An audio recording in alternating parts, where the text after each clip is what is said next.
ఆ దేశంలో సంపాదించింది అక్కడ అనుభవించండి, లేదా ఇంకో చోటుకు తీసుకెళ్ళండి. ఈ విధంగా మీరు చేసినటువంటి కర్మల్లో మీరు పరలోకానికి తీసుకు వెళ్ళలేరు అని మీకంటే తెలుస్తుంది. ముందు అది తెలియాలి కదండి.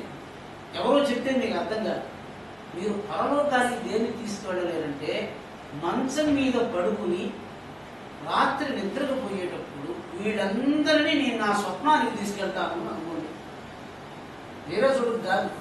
మీకు ఈ కళ్ళే, ఈ చెవులే, ఈ పంచేంద్రియాలే, ఈ కర్మేంద్రియాలే అన్నీ ఉన్నాయి. మీకు ఇక్కడే ఉన్నారు. ఇక్కడ నేను ఉద్యోగం చేస్తున్నా, నేను ప్రొఫెసర్గా ఉన్నాను.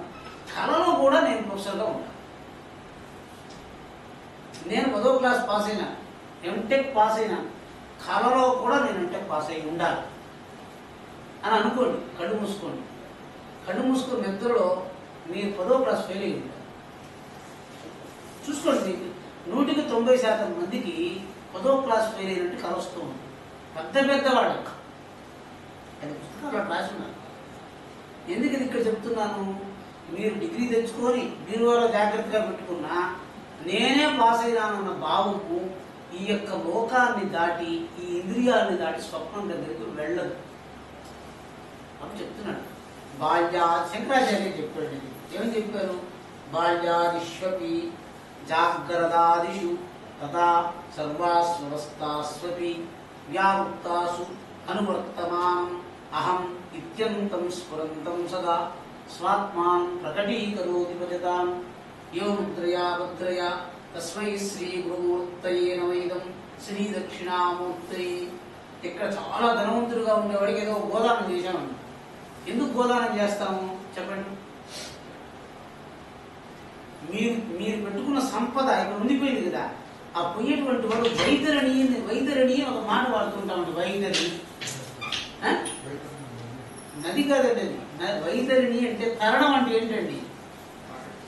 దాటడం అండి. వైతరిణి అంటే దాటడానికి అశక్యమైనటువంటి ఒక లోయ ఉంది. ఆ లోయ ఏం చేస్తుంది? అక్కడికి వెళుతూనే నేను ఇంత ఖర్చు పెట్టాను, ఇంత సంపాదించాను, నా కొడుకే అనుభవిస్తాడో నాకు తెలియదు, ఎవరు తీసుకెళ్తారో నాకు తెలియదు, నాకు వస్తుందో నాకు తెలియదు అని వాడికి అక్కడ దుఃఖం వచ్చింది. అంటే ఇంటి నుంచి ఎక్కడికో వచ్చేసిన తర్వాత మధ్యలో జ్ఞాపకం వచ్చింది, మనం బీరువా బీగం వేసినట్టుగా లేదు, అక్కడ పని మనిషి ఉంది, ఆ బీగాలు ఆమె దగ్గర ఉంది, ఇంటి బీగాలు ఆమెకి ఇచ్చేసి వచ్చాం, నువ్వు క్లీన్ చేస్తూ ఉంది. పని మనిషి దగ్గర బీరువా తెరిచింది. ఇక్కడికి వచ్చేసిన తర్వాత కస్టమర్ వస్తే అది వైద్యుడి. అక్కడికి వెళ్ళిన తర్వాత అప్పుడు ఈ పిల్లవాడు ఇక్కడ ఉన్నటువంటి వాడు వైద్యుడి దానికి ఏం చేయాలి? గవామంగేషు తిష్టంతి, గవాం మంగేషు తిష్టంతి భువనాన్ని చతుర్దశ తస్మాత్ అస్య ప్రధానైన. ఈ గోవునిచ్చి ఇవ్వటం వల్ల, ఆ బ్రాహ్మడికి ఇవ్వటం వల్ల, ఆ బ్రాహ్మడు వేద మార్గంలో హృదయాంతఃకరణంలో ఉన్నటువంటి వాడికి నాయన నాకు చెందింది, నేను బ్రాహ్మణ్ణి, వేద పురుషుణ్ణి, నువ్వు మళ్ళీ ఇహలోకానికి వచ్చి శరీరాన్ని పట్టుకునేంత వరకు ఈ గోరూపమైనటువంటి ద్రవ్యాన్ని నేను పట్టుకుని ఉంటాను, మళ్ళీ నీకు ఇస్తానని చెప్పడం కోసం వాడు. బ్రాహ్మడికి ఎందుకు ఇవ్వాలి? అది మీకు మళ్ళీ ప్రశ్న వచ్చింది. ఎవరికైనా ఇవ్వచ్చు కదండి, ఇదంతా బ్రాహ్మణ కోసమే, ఆ బ్రాహ్మణులు రాసుకున్న చట్టాలను మనం అనుకుంటాం. ఇప్పుడు ఎందుకు బ్రాహ్మడికి ఇవ్వాలి అని ముందర విషయం చెప్పి తర్వాత మనం మాట్లాడాలి. ఎందుకు బ్రాహ్మడికి ఇవ్వాలి అంటే, బ్రాహ్మణుడికి మాత్రమే ఇది నా ద్రవ్యం కాదు. అంటే ఒక దేవస్థానానికి ఒక ధర్మకర్త ఉన్నారు. ఆ ధర్మకర్తకు ఇంట్లో భార్య పిల్లలు ఉన్నారు. ఆ ధర్మకర్తే దేవస్థానానికి ప్రభు. దేవస్థానానికి ఏమన్నా స్వామివారికి డబ్బు ఇవ్వాలనుకోండి, స్వామివారికి డబ్బు ఇవ్వాలి. ఎక్కడ ఇస్తారండి? అమ్మా, ధర్మకర్తకే ఇస్తారు. ధర్మకర్తకు ఇంటికి భార్యకి డబ్బులు ఇవ్వాలనుకోండి, ఎవరికి ఇస్తారు? ధర్మకర్తకే ఇస్తారు. ఇప్పుడు ధర్మకర్త ఆ చేతులు పట్టుకుని డబ్బు తీసుకున్న తరువాత అంటే ఈ రోజుల్లో డిమాండ్ డ్రాఫ్ట్లో వచ్చాయి, కానీ డబ్బులు పట్టుకుని ఇది ఇంటికి తీసుకెళ్లాలా, దేవాలయానికి తీసుకెళ్లాలా అని అనుకున్నాడు అనుకోండి. ఇంట్లో భార్యా పిల్లలు ఉన్నారు, దేవస్థానంలో స్వామి ఉన్నారు, ఎవరు తీసుకెళ్తాడు? మనకు తెలియదు. అప్పుడు చెప్పాడు రెండింటికి చెయ్యి ఒకటే. కానీ ఈ తీసుకున్నది దేవాలయానికి నేను తీసుకెళ్తానంటే అతను ధర్మకర్త, ఇంటికి తీసుకెళ్ళాడంటే భర్త. ఇప్పుడు ఇద్దరు ఒక శరీరంలోనే ఉన్నారు కదండి. మీరు దానం ఇచ్చేటప్పుడు మనం అడగాలండి, ఎవరికి ఇచ్చాను అని అడుగుతారు దానాన్ని. పెద్దవాళ్ళు గమనిస్తే వాయన ఇస్తూ ఉంటారు కదండి ఆడవాళ్ళు. మామూలుగా ఎందుకంటే ఇట్లా అడుగుతున్నారు అని మనం అనుకుంటాం. ఇట్లా మామూలుగా ఇస్తేనమ్మా వాయనం అని అనుకుంటాం. ఎవరమ్మా ఇచ్చింది వాయనం అని అడుగుతారండి. ఎందుకని? ఇచ్చింది ఎవరు ముందర చెప్పాలి. వారు తీసుకున్నారు మనకు తెలుసు కదా. ఎవరు తీసుకుంటున్నారు అంటే నా పేరు ఎవరో ఏదో అనుకోండి గోవిందుడిని తీసుకుంటున్నాను అని చెప్పాలా, లేకపోతే చంద్రశేఖర్ తీసుకుంటానని చెప్పాలా? చంద్రశేఖర్ తీసుకుంటున్నా గోవిందుడు తీసుకుంటున్నాడు అని చెప్తేనే గోవిందుడు చెందుతుంది. దానం తీసుకునేటప్పుడు ఎవరు తీసుకుంటున్నారో ఆయన అడగాలండి. ధర్మకర్త తీసుకుంటున్నాడు భర్త కాదు అని అతను చెప్తే అప్పుడు ధర్మకర్త చేతుల్లో కలిగింది. లేదంటే ఆయన ఇంటికి తీసుకెళ్తారు, అక్కడికి తీసుకెళ్తారు. ఇప్పుడు ఇక్కడే ఇంత విషయం ఉంది కదండి. పితృదేవతల యొక్క ద్రవ్యాన్ని చేత తీసుకునేటువంటి వాడు వేద విహితమైనటువంటి మార్గాయత్తులు కానట్లయితే వాడు పితృదత్తమైన ద్రవ్యాన్ని ఆత్మ యందు భోగించి వాడు రాక్షసుడైపోతాడు. అంటే అపాత్రేభ్యో దత్తం ద్రవ్యం రాక్షసేభ్యో దత్తం వద్ అన్నట్టు. అపాత్రుడికి ఇచ్చినటువంటి ద్రవ్యము రాక్షసుడికి చెందిపోతుంది. కాబట్టి ఇచ్చేటప్పుడు వాడికి నేను పరాని వాణ్ణి అని చెప్పేస్తే వాడికి ఇచ్చేసినాడు. అప్పుడు బ్రాహ్మణుడికి ఎందుకంటే ఆ యొక్క ధర్మం స్పష్టంగా తెలుసు. నాకు ఇచ్చింది నేను అక్కడ ఇవ్వకపోతే ఏం జరుగుతుంది వేదం వాడికి చెప్తుంది. అది నేను తీసుకున్నాను కదా. ఇప్పుడు దానం విషయం పోతాం. దానం ఇచ్చాను కదండి. నేను చాలా వరియాలి మన వాడికి చెప్పండి. దానం అంటే ఇవ్వటం, డబ్బు తీసుకొని ఇవ్వటము, ప్రతిగ్రహం చేసుకొని ఇవ్వటము, నీ దగ్గర పెట్టుకోను ఇవ్వటము, ఇవన్నీ విధానం. దానం ఇచ్చాడు. దానం ఇవ్వటం ఎట్టుందంటే వేదంలో తైత్రీయోపనిషత్తులో ఒక మాట చెప్తున్నారు. ఏమని అంటే, అయ్యా నువ్వు దానం ఇస్తున్నావు కదా, శ్రద్ధయా ధ్యేయం అన్నాడు. శ్రద్ధగా ఇవ్వన్నాడు. చేతి శ్రియాధేయం అన్నాడు, ధియాధేయం, సంహితయాధేయం, 4 ధ్యేయాలండి. శ్రద్ధగా ఇవ్వండి, భయంగా ఇవ్వండి, సంహితతో ఇవ్వండి అని మాటలు చెప్పుకుంటూ. ఇప్పుడు నేను అడుగుతున్నాను, శ్రద్ధతో ఇవ్వండి అని చాలాసార్లు మీరు చెప్పారు. శ్రద్ధతో ఇవ్వండి అంటే ఎట్లిస్తారు యోచించుకోండి. భయంతో ఇవ్వండి అంటే ఎట్లిస్తారు? భయంతో ఇవ్వండి. ఇప్పుడు ఎవరికైనా వస్తుంది భయంతో ఇవ్వండి, మనకు తెలియదండి. భయంతో ఇస్తున్నాను అని చెప్పడానికి మించి ఈ భయంతో ఇవ్వటం ఎట్లుంటుందని నేను మీకు ఉదాహరణ చెప్తాను. ఇద్దరు వ్యాపారులు వ్యాపారార్థం దూరదేశం వెళ్ళారు. వాడు బాగా సంపాదించుకున్నారు. ఇద్దరు ప్రాణమిత్రులు. మళ్ళీ గ్రామానికి వెళ్తున్నారు. మార్గ మధ్యంలో ఒక అరణ్యం దగ్గరికి వాళ్ళు వస్తున్నారు. ఈలోగా ఒక వ్యాపార స్నేహితుడిని అడిగాడు, మరి నాయన నువ్వు ఎక్కువ సంపాదించుకున్నావు, నాకు ఇప్పుడు ఈ సంవత్సరం కొంచెం అవసరం ఎక్కువగా ఉంది, నాకు ఒక 50,000 రూపాయలు రొక్కం ఇస్తే మళ్ళీ నేను ఈ రొక్కాన్ని తీసుకుని నీకు వచ్చే సంవత్సరం మన వ్యాపారంలో నేను సరిచేస్తాను. సరే తీసుకో ఇచ్చేసి. ఇది తీసుకున్న తర్వాత అతనికి అరణ్య మార్గంలో వెళ్ళడం తెలుస్తుంది. సరే అరణ్యంలో ప్రవేశించాడు. పోతూ ఉన్నాడు. ఏదో దొంగల గుంపు వస్తూ ఉంది అని అప్పు తీసుకున్నవాడు తెలిసింది. వెంటనే వాడు ఏం చేశాడంటే, నాయనా నువ్వు నాకు డబ్బిచ్చావు, మళ్ళీ నేను యోచించాను, నాకు మనస్కరించలేదు, నీ డబ్బును తీసుకుని నేను బాధించడం నాకు తప్పుగా లేదు, కాబట్టి ఇప్పుడు వద్దులేరా ఈ డబ్బును పెట్టుకోని అనుకోడు. ఎందుకు ఇస్తున్నాడు వాడు? భయంతో ఇస్తున్నాడు. దొంగలు వస్తున్నారు కాబట్టి ఇస్తున్నాడు అర్థమైంది కదా. దొంగలు వస్తే ఇచ్చేస్తే ఏమవుతుంది, ఇవ్వకపోతే ఏమవుతుంది చెప్పండి. ఇప్పుడు అమ్మా ఇచ్చేస్తే అప్పు ఉండదు, ఇవ్వకపోతే అప్పు ఉంది కదా. ఈ దొంగ ఇప్పుడు యముడు అని అనుకోండి. మన దగ్గర ద్రవ్యం ఉంది, యముడు వచ్చేస్తున్నాడు. యముడు చేతబడితే ఈ ద్రవ్యం మళ్ళీ వచ్చే జన్మకు మనకు దొరకదు. ఈరోజు మన దగ్గర ఉన్నటువంటి జ్ఞానం, ద్రవ్యం అంటే డబ్బు కూడా అనుకోవాలండి.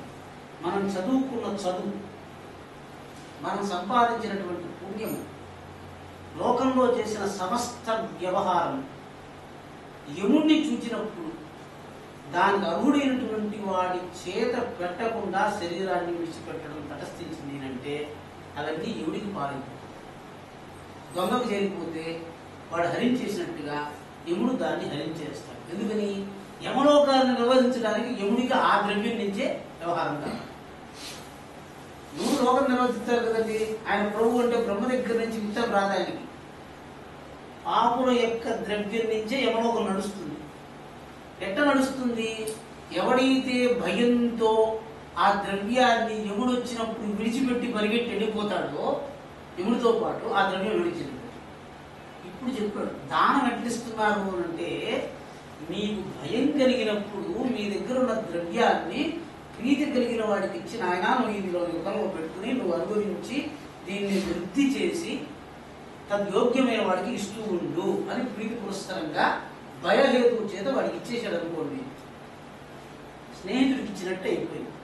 అది సామాన్యంగా ఎవరు? పుత్రులు, పిల్లలు. అంటే ఇక్కడ కుమారుడు పుత్రుడు అంటే వేరండి. పుత్రుడికి ఇచ్చినాడంటే నువ్వు నా కోసం శ్రాద్ధం చేస్తూ ఉండరా అని ఇచ్చినట్టు. ఎవరికి ఇచ్చిన ద్రవ్యం ఎట్ట వినియోగం అవుతుంది? నేను సంపాదిస్తాను కదండి, మా నాయన ఇచ్చిన డబ్బు నేను ఎందుకు ఖర్చు పెట్టాలా? ఆయన చెప్పాడు, నాయన నేను ఇచ్చిన డబ్బుని దాని నుంచి నువ్వు తగ్గించకూడదు, దీన్ని వృద్ధి చేయి. వృద్ధి చేస్తే నువ్వు ఉంచుకో, దానికన్నా తగ్గితే నువ్వు పాతకంలో పడతావు.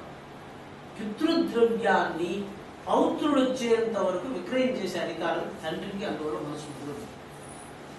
వాడు ఈ పితృద్రవ్యంతో పితృలోకంలో ఆయనకి శాంతి కలిగేటట్టు, అక్కడ ఆయనకి ద్రవ్యం లేదు అన్న భావన వచ్చినప్పుడంతా ఇక్కడ వ్యవహారం చేస్తూ ఉంటే, ఓహో ఇక్కడ లోకంలో ఆయన మునిగింది అని చెప్పి ఆయన అక్కడ ఉంటాడు. అంటే పుత్రుడికి ఇస్తే ఏమైంది? వాడు అట్లా చేశాడు. ఇప్పుడు బ్రాహ్మడికి దామిస్తూ ఉంటాడు. పుత్రుడికి ఇవ్వటం ఒకటి, పుత్రుడికి ఇచ్చేశాడు, దాన్ని బ్రాహ్మడికి ఇచ్చాడు. బ్రాహ్మడికి ఇస్తే ఏం చేస్తాడు? కుక్షోతిష్టతి యస్యాన్నం వేదవ్యాసేన జీర్యతే. వాడికి అసలు ఆకలికి అన్నానికి మించి వేదవ్యాసానికి మించి వేరే పని ఉండటానికి లేదు. ఇప్పుడు బ్రాహ్మణుడు అంటే వాడు వినియోగం చేసే పద్ధతి వేరు. ఇప్పుడు వేదభ్యాసం చేస్తూ కేవలం ఆ ద్రవ్యాన్ని అట్ట పెట్టుకుని గోవృద్ధి చేయడానికి దాన్ని అట్ట రక్షిస్తున్నాడు. దానికి యోగ్యుడైన వాడు వచ్చినప్పుడు ఆ ద్రవ్యం వాడి నుంచి వెళ్ళిపోతుంది. అంతవరకు వాడు దాన్ని రక్షించాలి. ఈ రకంగా ద్రవ్య వ్యవహారం చెప్తున్నాడు. ఇప్పుడు మరణాసన్న దుఃఖం ఒక్కరు వదిలిపెట్టి శరీరాన్ని వదిలిపెట్టేసే దుఃఖం వచ్చింది. శరీరం రావాలి కదా మనకు. ఇప్పుడు సర్వే జీవాహ సుఖై దుఃఖై మాయాజాలైన వేష్టితా. అసలు సుఖ దుఃఖాలు ఇవన్నీ ఎవరికి? సంసారులు. ఇప్పుడు శంకర భగవత్పాదులు లేకపోతే చంద్రశేఖర సరస్సుతో జయంతి సరస్సుతో మనకు సమీపవర్తులుగా ఉన్న ఆచార్య పురుషుల యొక్క జీవనాన్ని గమనిస్తే వాడు లోకాన్ని అవసరానికి మించినటువంటి భోగం తీసుకోవటం లేదు. మీరు భోగం తీసుకోండి తీసుకోకపోండి, అక్కడ నేను దాన్ని పోలికి చెప్పటం లేదు.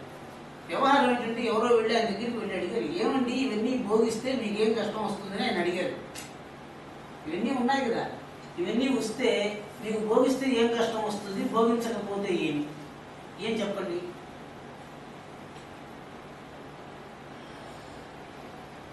మనం దాన్ని భోగిస్తే మనకేమవుతుంది అంటే చెప్పాడు, మన మనస్సు ఏదైనా ఒక కర్మ చేస్తే ఆ కర్మను మళ్ళీ చెయ్యాలి అన్న భావన మనకు వస్తే దాని పేరు రాగము అంటారు. మనం ఏదైనా ఒక కర్మను చేసామనుకోండి, ఇక ఈ కర్మను చెయ్యకూడదు అని మనసుకు బోధిస్తే దానికి ద్వేషం అని. యోగశాస్త్రంలో రాగద్వేషాలకు నిర్వచనం ఏమిటంటే, సుఖాంశయీ రాగ, దుఃఖాంశయీ ద్వేష. మీకు సుఖం వచ్చింది అంటే ఆ సుఖం వచ్చిన దాన్ని మళ్ళీ మళ్ళీ చేస్తూ ఉంటారు.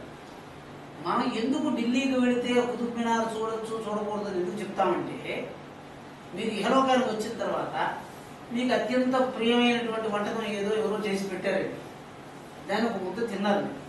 తిన్న వెంటనే మీరు ఏం చేస్తారు? మీకు ఇష్టంగా ఉంటుంది, ఏం చేస్తారు చెప్పండి? మళ్ళీ పెట్టండి. అంటే లోకంలో చాలా పదార్థాలు ఉండగా మీకు ఇష్టమైనటువంటి దాన్ని ఒకసారి తింటే మళ్ళీ దాన్ని మళ్ళీ దాన్ని మళ్ళీ దాన్ని అని చెప్పి వేరే దాన్ని పొందకుండా ఆ ఒక్కదాన్ని వాళ్ళు పొందుతారు. రాగం వల్ల వచ్చిన శ్రమ ఏంటంటే, ఎవరికో నష్టం లేదు దాన్ని తినటం వల్ల. రాగం వల్ల వచ్చిన శ్రమ ఏమి? రాగం అంటే ఏమిటి? అది బాగుంది కదా, దాన్ని మాటికి చేసి జీవితకాలంలో ఇంకా వేరే దాన్ని పొందకుండా వాడు ఈ లోకాన్ని వదిలిపోవాల్సి వస్తుంది. ఇది వదిలిపోయిన తర్వాత అయ్యో ఇంకా వేరే చూడలేదే, నేను కేవలం భోంచేయడమే చేశాను, చూడడానికి చాలా ఉంది, వినడానికి చాలా ఉంది, శ్రావ్యం గంతుం భోక్తుం పఠితుం యోగ్యం సర్వే తత్ర అస్తి. అక్కడ అన్నీ అక్కడ ఉన్నాయి, వెళ్ళదగింది, చూడదగింది, పొందదగింది ఉన్నాయి, కేవలం తినదగింది తింటూ ఉన్నారు కాలమైంది. ఇప్పుడు ఆయన ఏం చెప్పాడు, నాకు ఇవన్నీ ఎక్కడో ఒక చోట నాకు ఒక చోట ఉన్నటువంటి ఇష్టం వస్తుంది. ఇష్టం వచ్చేసింది అంటే నేను ఆ ఇష్టంతో ఆగిపోతాను, దానికి మించి నేను వెళ్ళను. నాకు ద్వేషం వచ్చిందంటే లోకంలో అవి ఎక్కడ ఉంటాయో అక్కడికి నేను వెళ్ళను. రెండు కష్టాలండి. మనం రాగం వస్తే దాన్ని విడిచిపెట్టి మనం వెళ్ళలేము, ద్వేషం వస్తే అది ఒక్కటే కాదండి, లోకంలో ఎక్కడెక్కడవి ఉంటాయో వాటిని మనం విడిచిపెట్టాలి. ఇక్కడితో ఒక భాగంగా తీసుకున్నాం. ఇప్పుడు ఇవన్నీ పొందాలి కదా, ఏం చెయ్యాలి అదే చెప్తున్నాం. అది చేయండి. మరణం వచ్చేలోగా ఇప్పుడు మనం కూడా భగవంతుడి దగ్గరికి పోయేసి నమస్కారం పెట్టుకొని స్వామి నాకు ఇది కావాలి అని అడుగుతున్నాం. మనందరం లలితా సహస్రనామాలు చదువుతున్నాం, అన్ని స్తోత్రాలు చదువుతున్నాం. వాటిలో చదివితే అడిగితే ఇచ్చేస్తాడు, ఫలం ఇచ్చున్నారు. కానీ మనం అడిగితే కూడా ఫలం ఇవ్వటంలే, అవునా కాదా? అది అబద్ధమా? మనం అడగటం ఏమైనా తప్పుందా? లేదండి, ఎట్లా అడిగితే కరెక్ట్గా ఉంటుంది? లలితా సహస్రనామం చెప్తున్నాం మామూలుగా ప్రతిసారి మనం చెప్పుకున్నది. ఏమన్నానంటే జ్వరం వచ్చిందనుకోండి, జ్వరార్తిం శిరసి స్పృష్వ లలితామంత్రపూర్వకం. ఒకటి జ్వరం వచ్చింది, వాడికి తలబట్టుకుని లలితామంత్రం అని చెప్పేసినట్లయితే వాడు జ్వరం తగ్గిపోతుంది. మనం ఎప్పుడైనా అటు చేసి జ్వరం తగ్గిస్తున్నామా? లేదు. అనంటే మీరు మంత్రం చెప్తే కూడా ఎందుకు జరగటం లేదు ఉండొచ్చు. ఆ తర్వాత సిద్ధి గురించి మీకు స్థానం చెప్తారు. మీరు వాక్యాన్ని చెప్తున్నారు, ఎందుకు జరగటం లేదు? దానికి చాలా కారణం.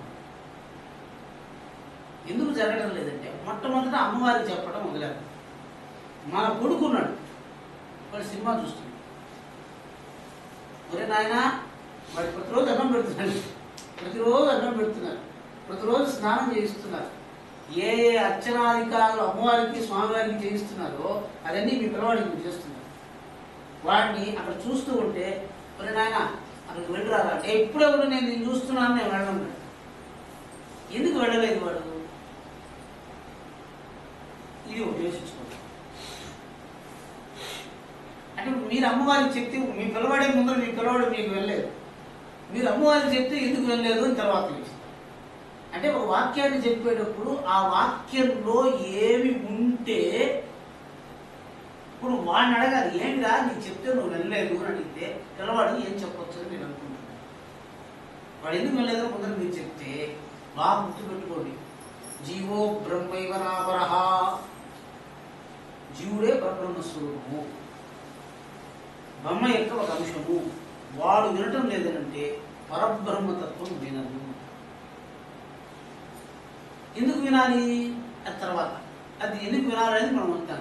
ఇప్పుడు మనం అనుకుందాం, వాడికి చెప్పాం కదా, వాడు వినటం లేదు అని చెప్పేసాం. ఇప్పుడు నేను కూర్చుని నేను ఎటువంటి పరిస్థితుల్లో ఏమరుపాటుగా కూడా జ్యేష్ఠ నింద చెయ్యను. ఒక మాట అనుకోండి, ఏది అనుకోండి, తిట్టాల్సిన అవసరం లేదండి మనకి ఎవరికి. నిజంగా అవసరం వచ్చి కష్టం వచ్చి తిట్టడం లేదు, దాని పక్కన పెట్టేయండి. మనం తిట్టే వాళ్ళందరి వల్ల మనకు కష్టం లేదు, మనందరినీ తిడుతూ ఉన్నాం. ఇప్పుడు మీరు ఒక మాట అనుకోండి, ఏమరుపాటుగా కూడా నేను జ్యేష్ఠ నింద చేయను అని మీరు అనుకోండి. ఒకసారి అనుకుని నింద చేసిన వెంటనే నేను నింద చేయొద్దు అనుకున్నాను, నిందను చేస్తున్నాను అని తెలిసిన తర్వాత పిల్లవాడితే అడిగితే మీకు సమాధానం రాలేదు కదా, నేను చెయ్యొద్దు అనుకున్నాను నేనే చేసేస్తున్నాను అని వచ్చింది కదండి. ఇప్పుడు మీరు చెయ్యను అనుకున్న దాన్ని మీరు ఎందుకు చేయలేదు అని మీరు సమాధానం చెప్పారు. రెండోది, నేను అవశ్యం అంటే చెప్తున్నానండి, అపరాధ క్షమాపణ స్తోత్రంలో అప్పే తీసుకున్నారు మాట చెప్తారు. ఏమిటి? నానీత గాంగతోయం అంటే ప్రతిరోజు గంగాజలం నుంచి ఎక్కడో ఒకసారి చదువుకున్నాను. అది నిజమో మంచిదో చెడ్డదో మనకు తెలియదు. ప్రతిరోజు గంగాధనాన్ని తీసుకొని వచ్చి స్నాత్వా ప్రత్యూషకాలే స్నపన విధి విధౌ నాహృతంగాం గతోయం పూజార్థం వా బహుతర దహనే కండ బిల్వీదలాని నానీత సరసి వికసిజ పద్మగంధైస్తదర్థం. మనం ఏం చేస్తున్నాము? అయ్యా సరస్సులో నుంచి అక్కడ ఉన్నటువంటి తామర పువ్వులను లేకపోతే స్నానం చేసి ఉషకాలంలోనే నిద్ర లేచి గంగాజలాన్ని తీసుకొని వచ్చి ఆ లింగం మీద అభిషేకించి ఒక పదార్థంలో లోకంలో ఒక చోట ఎటువంటి మలినం చేరదన్నట్టుగా నేను రక్షిస్తానని చేస్తే దానికి లింగాభిషేకం అని పేరు.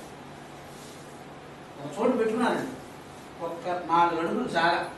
అయ్యా ఈ 4 అడుగుల జాగాలో క్రిమికీటకాల వల్ల కానీ, క్షుద్ర జంతువుల వల్ల కానీ, మనుష్యుల వల్ల కానీ, మనుష్యేతుల వల్ల కానీ మలినం జరగకుండా ప్రతిరోజు ప్రత్యూష కాలంలో నేను గంగాధరాన్ని తీసుకుని వచ్చి దాన్ని పరిశుద్ధి చేసి మరుసటి రోజుకి దాన్ని శుద్ధి చేస్తాను అనుకుంటే నువ్వు చేయలేకపోతావు.